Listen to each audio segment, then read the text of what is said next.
মা খাদিজাতুল কুবরাকে কবরে রাখার পরে নবীজি কবর পারে বসে আছেন, মাটি চাপা দেওয়া হয়েছে, নবী বসে আছেন। সাহাবায়ে কেরাম বলে, ইয়া রাসূলুল্লাহ, অনেকক্ষণ হয়েছে, এবার আসেন ঘরে। নবী বলছেন, ও আমার সাহাবা, যিনি শুয়ে আছেন উনি আমার দুঃখের দিনের বন্ধু, আমার অসহায় সময়ের মধ্যে উনি সহায় হয়ে পাশে দাঁড়িয়েছেন। সবাই যখন আমার উপর আঘাত করছে, এই আঘাতের রক্তটা উনি মুছিয়ে দিয়েছেন। উনি আমার জন্য একটা শক্তি হয়ে দাঁড়িয়েছেন।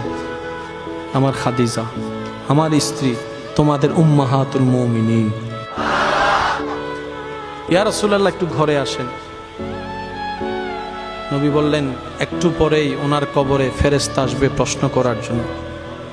আমি নবী বসে আছি, আমার খাদিজার প্রশ্নের উত্তর আল্লাহর হুকুমে খাদিজার পক্ষ হয়ে আমি নবী উত্তর দেওয়ার জন্য। পৃথিবীর সমস্ত ভালোবাসার বন্ধনকে